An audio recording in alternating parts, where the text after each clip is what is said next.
Welcome to my channel of Gill Master Stories. Don't forget to subscribe button and press on the bell icon for more inspiration and mind-blowing stories. It was a crisp autumn morning and Crestwood National Bank buzzed with the kind of energy that often accompanies busy weekdays. Employees in sharp suits moved efficiently behind polished counters, their every step echoing softly against the gleaming marble floors. Customers, some tapping impatiently at their phones and others simply gazing absent-mindedly, waited in line. Among them was Christopher, an elderly black man whose weathered face spoke of years filled with stories and wisdom. His neatly pressed suit, though simple, carried an air of dignity, and the worn leather briefcase he held suggested a history of its own. Christopher moved with measured steps, his cane tapping rhythmically as he approached the counter. For a moment the bustling atmosphere seemed to shift slightly. Behind the counter, two employees, Susan and Mark, both in their mid-30s, exchanged a glance. Their professional facade slipped ever so slightly, replaced by subtle expressions of annoyance. Susan's polished smile faltered, replaced by a tight-lipped frown. "Can I help you?" Susan asked, her tone clipped as Christopher reached the counter. "Yes, young lady," Christopher replied, offering a polite smile. "I need some assistance with my account." Mark, who had been organizing papers nearby, leaned towards Susan and muttered something just loud enough for her to hear. "Another one of those time wasters," he sneered under his breath. Susan sighed audibly, her impatience barely concealed as she eyed Christopher from head to toe. "Do you even have an account here?" she asked, her voice tinged with condescension. Christopher's polite demeanor didn't waver. "Yes, ma'am, I've been a customer here for over 20 years, he replied, his voice steady and calm. Susan raised an eyebrow, clearly unimpressed. "Well," she said skeptically, "we'll need to see some ID." With steady hands, Christopher reached into his pocket and pulled out his wallet. Presenting his identification, Susan took the ID, squinting at it with a dubious expression. "You're sure this is your account?" Mark interjected, stepping closer.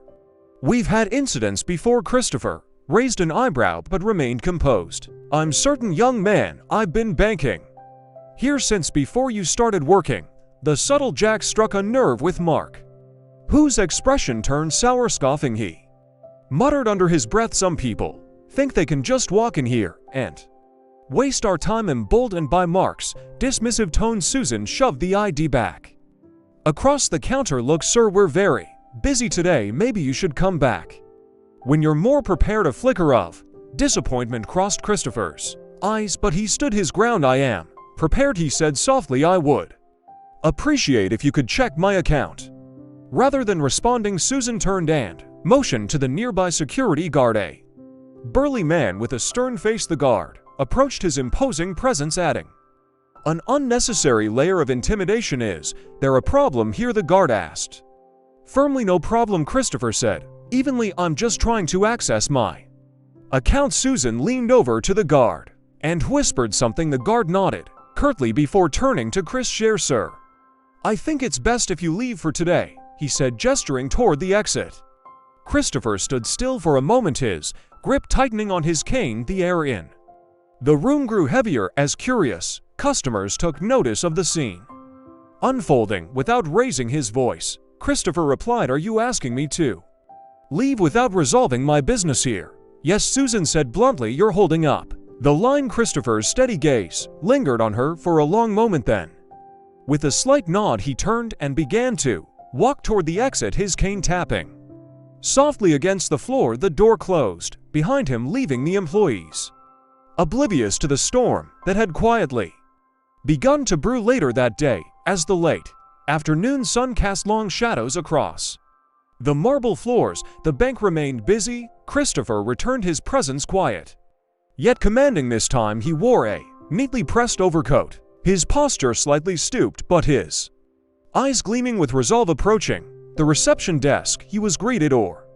rather dismissed, by a young man whose attention was glued to his phone. The name tag on his chest read Ethan. Without looking up, Ethan gestured lazily and said, "Yeah, what do you need?" Christopher smiled politely. "Good afternoon, I'd like To speak to someone about opening a corporate account, what followed would not only transform the atmosphere of the bank, but also serve as a powerful reminder that appearances can be deceiving and respect should never be conditional. It was a moment Christopher wouldn't forget, and neither would anyone who witnessed it. The tension in the air hung thick, as though the walls themselves had absorbed the unspoken judgments and indignities he had endured.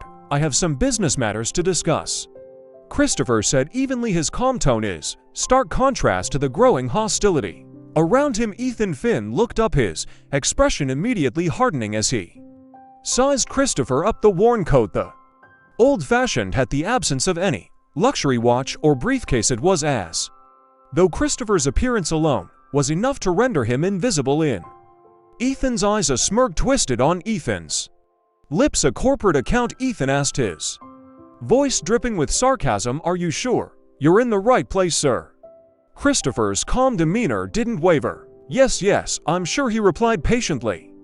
"I'd like to speak to a manager if possible." Before Ethan could respond, Sophia, a second employee, passed by. She overheard the exchange and paused, her expression hardening as she glanced at Christopher leaning toward Ethan. She whispered, "Does he even look like someone who could afford a corporate account?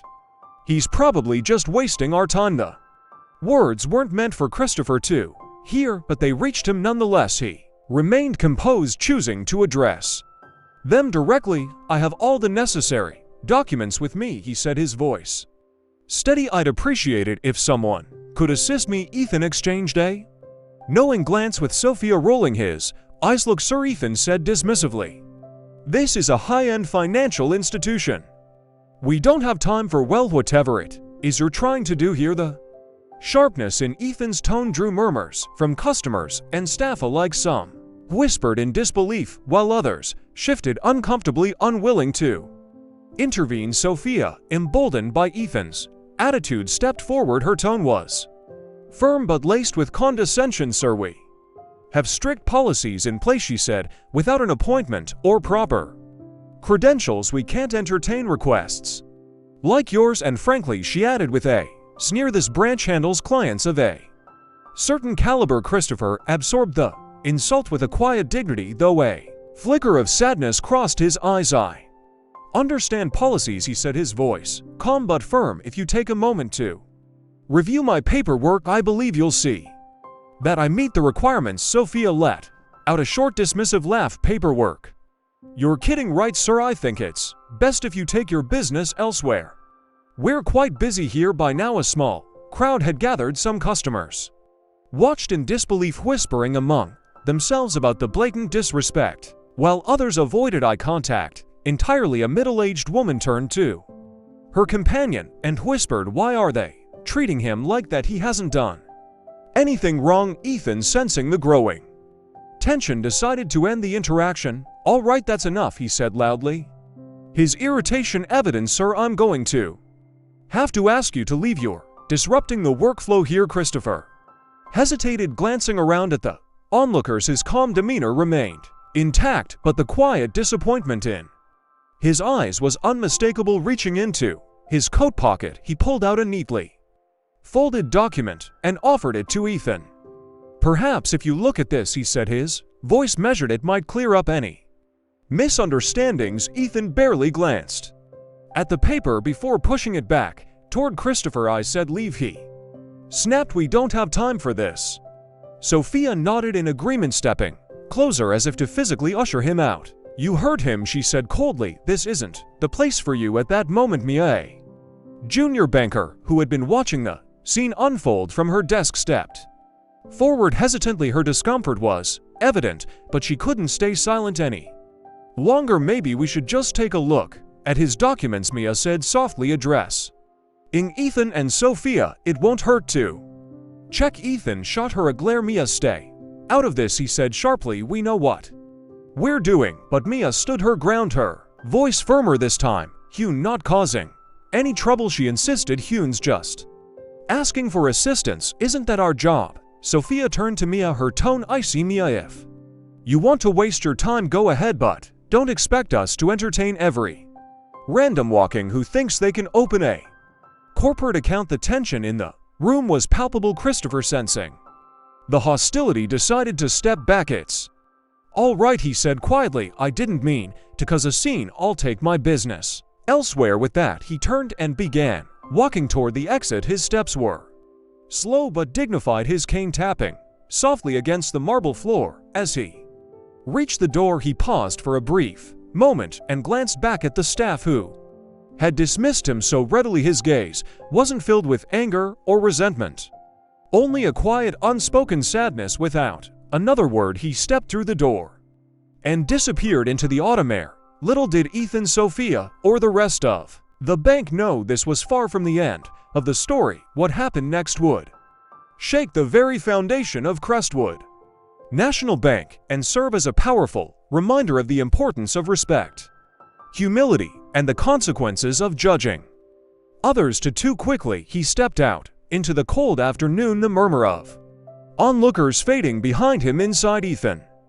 and Sophia exchanged smug glances, their expressions brimming with self-satisfaction. People like him think they can just waltz in here and demand attention. Ethan muttered, his voice barely audible but heavy with disdain. Sophia nodded in agreement, a small smirk tugging at the corners of her mouth. Yet not everyone shared their sentiment. And standing quietly at her desk, felt a knot of unease tighten in her stomach. She couldn't shake the nagging suspicion that they had made a grave mistake. The weeks that followed were anything but ordinary for Ethan and Sophia.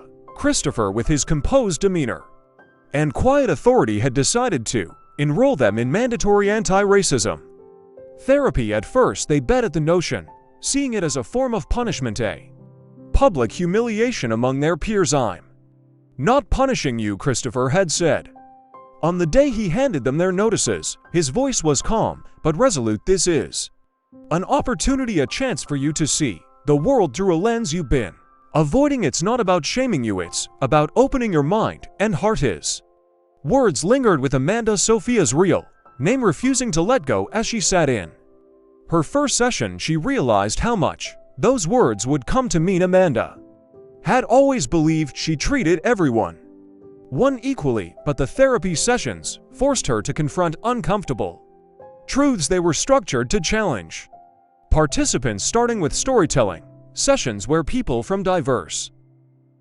racial and cultural backgrounds shared their lived experiences. One afternoon, a young black woman named Danielle spoke about being denied a home loan despite having stellar credit. Her voice trembled as she described how the rejection crushed her dream of owning her first home. "It wasn't just about the loan," Danielle said, her eyes shimmering with unshed tears. "It was about being told in so many words that I wasn't good enough, that no matter how hard I worked, someone would always see me as less." Amanda felt her throat tighten, tears slipping down her cheeks. For the first time, she truly grasped how the system she had unconsciously upheld could shatter lives. Her mind drifted back to the way she had treated Christopher. She hadn't said anything overtly racist, but her actions had spoken volumes. Without realizing it, she had dismissed him as unworthy of her respect based solely on his appearance. Patrick, on the other hand, resisted the process with every fiber of his being. His natural defensiveness turned the first few sessions into battles he interrupted, others justified his behavior and clung to examples of times he believed he had treated everyone fairly. "I don't treat people differently," he insisted during one session. "I just follow the rules, that's all." But as the sessions progressed, Patrick's armor began to crack. One day, the therapist led the group in a row reversal exercise. Patrick was paired with Harold, a black man who played the role of a banker, while Patrick assumed the role of the customer. Harold mirrored Patrick's typical demeanor, curt, dismissive, and laced with condescension. Every interaction was punctuated by cold indifference when Harold shoved his stack of papers back toward Patrick with a scoff, saying, "You're not really qualified for this, are you?" It hit Patrick like a punch to the gut. After the exercise, Harold leaned back in his chair, his voice steady but tinged with emotion. "That's what it feels like," he said, looking Patrick directly in the eye. "To be dismissed, judged, and treated like you're less no matter what you bring to the table." Patrick sat in stunned silence, the weight of Harold's words settling heavily on his chest. For the first time, he truly understood how his actions could belittle someone, how his dismissive attitude could wound in ways words couldn't always convey. By the end of the program, both Amanda and Patrick were irrevocably changed. They approached Christopher separately, each with heartfelt apologies. "I didn't understand before," Amanda admitted, her voice shaky but sincere. "But now I do. I'm so sorry. Sorry for the way I treated you." Patrick nodded, his usual bravado replaced by humility. "I realized now how wrong I was. You didn't deserve that." Christopher, ever the model of grace, accepted their apologies with a nod. "Growth comes when we're willing to face uncomfortable truths," he said. "What matters is what you do with what you've learned from that point forward." Amanda and Patrick became advocates for change within their workplace. The experience didn't just reshape their professional lives, it transformed how they viewed the world and their place within it. And as for Christopher, he had quietly ensured that the lessons learned would ripple far beyond a single interaction, planting seeds of understanding and empathy that would grow for years to come. Every day, many of us carry a deep sadness, a feeling of being less simply because of the color of our skin. Patrick had never truly understood this before, but that day, in the safety of a simulated environment, he experienced the sting of prejudice for the first time. It was a sobering, undeniable wake-up call that shook him to his core. Over the following weeks, both Amanda and Patrick began to change, not only in how they viewed the world, but also in how they understood themselves. They were confronted with the privileges they had taken for granted, the blind spots they had ignored, and the harm they had caused, both consciously and unconsciously. The therapy sessions were grueling and often uncomfortable, forcing them to dig deep and face truths they had long avoided. Yet these sessions were also profoundly transformative, peeling back layers of ignorance and defensiveness to reveal a genuine desire for growth. Christopher, though not directly involved in the sessions, kept a close eye on their progress. He received weekly updates from the facilitators and occasionally attended group sessions as a silent observer, watching Amanda and Patrick's vulnerability and determination to improve filled him with cautious hope. He saw them struggle, but he also saw them take responsibility for their actions, which gave him reason to believe in their ability to change. When the program concluded, Amanda and Patrick requested a private meeting with Christopher. They entered his office with humility etched into their every step, their expressions earnest and sincere. "Mr. Reynolds," Amanda began, her voice trembling slightly, "we owe you an apology. Not just for how we treated you that day, but for the biases and attitudes we've carried for far too long. The therapy opened our eyes to truths we didn't want to face about ourselves. We were wrong, so wrong, and we're deeply sorry." Patrick nodded, his usual confident demeanor replaced with quiet humility. "I thought I understood people, but I didn't. I judged you unfairly and justified it to myself. Thank you for not giving up on us when you had every right to." Christopher looked at them for a long moment, his face calm but unreadable. Then, with a small smile, he said, "Acknowledging your mistakes is an important first step, but the real work begins now. Change isn't about words, it's about action. Show me and yourselves that you've truly learned from this." Amanda and Patrick nodded, their resolve unmistakable. Several months later, Christopher hosted a small gathering at the bank to celebrate the progress Amanda and Patrick had made. It was a modest affair, just a few employees, some snacks, and an open invitation to reflect on the journey they had all shared. During the event, Amanda and Patrick spoke candidly about their experiences. They shared the shame they had felt, the lessons they had learned, and how the process had changed them profoundly. Their vulnerability struck a chord with the room, sparking an open and honest discussion about biases, respect, and inclusion. For the first time, the staff spoke not just as colleagues, but as people committed to building a better, more empathetic workplace. Christopher stood quietly at the back of the room, watching with pride as his team engaged in this meaningful dialogue. The stark contrast between the hostility he had faced on his first visit and the compassion filling the room now was undeniable. He saw employees who had once been resistant to change now speaking with empathy, their words fueled by genuine understanding. As the evening wounded down, Amanda and Patrick approached Christopher. Amanda's eyes shone with sincerity as she said, "Thank you not just for giving us a second chance, but for showing us what true leadership looks like. You didn't just tell us to change, you showed us how." Patrick added, "You believed in us even when we didn't deserve it. That's a lesson I'll carry with me for the rest